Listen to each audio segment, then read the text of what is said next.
And joining us from Washington, D.C., we have Jacob Kirkegaard, research fellow at the Peterson Institute, joining us. Jacob, you know, we have this confidence vote being passed through by narrow margins, just by 12 votes. What do you think the chances of default now are in Greece?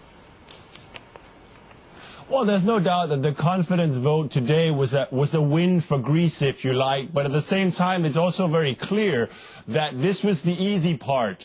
I think after last week's government reshuffle, I think everybody more or less accepted or expected the confidence vote to be won because the reshuffle was really designed to shore up support for the government.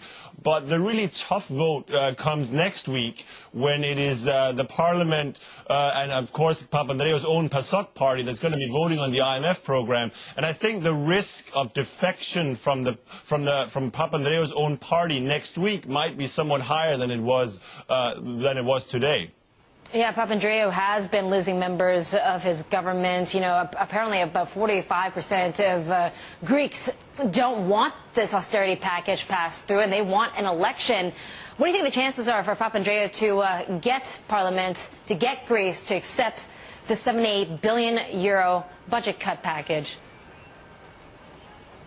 Well, I think at the end of the day, my central scenario is that the package will pass next week because, quite frankly, the alternative for Greece itself as a country is quite dreadful. So I suspect that you may get one or two defections from the PASOK party, but that in the end, the vote next week will scrape through, despite the fact that obviously there's going to be a fair amount of potential street violence between now and then.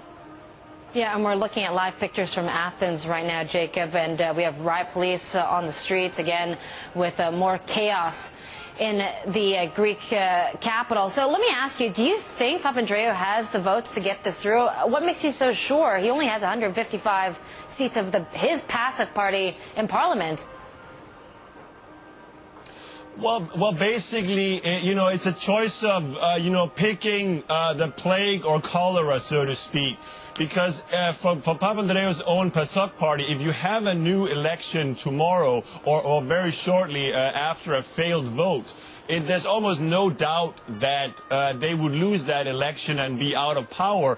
And at the same time, such a failed vote on the IMF program would, in many ways, in my opinion, be similar to what happened here in the United States in 2008, when the first time the TARP assistance program failed in Congress.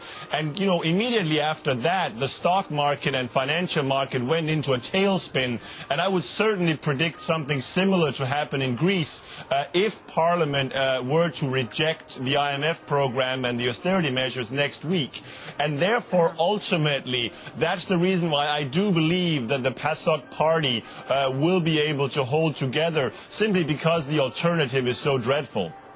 Yeah, Jacob, let's talk about Greece itself, because we heard from PIMCO's portfolio management, basically the head of portfolio management, Balls, earlier on Bloomberg TV, saying that basically Greece is bankrupt. And, we also heard other analysts saying, and Fitch, in particular, Fitch Ratings, saying that if there's any leniency from commercial lenders for Greece's debt, that's basically a default in their eyes. Yeah, well, I basically agree that Greece will ultimately at some point need to restructure its debt.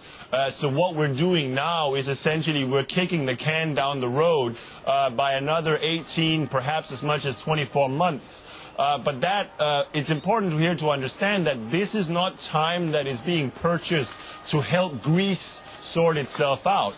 It's time that we buy, so to speak, in order to make the broader European economies more resilient, in my opinion, to what is an almost inevitable debt restructuring by the end of the current IMF program in 2013, so that from now until then, the European banking system will have to raise quite a lot more capital, and the Spanish government will have to progress more with its overhaul of the Spanish economy, so that when a Greek restructuring happens, the risk of contagion broadly is contained.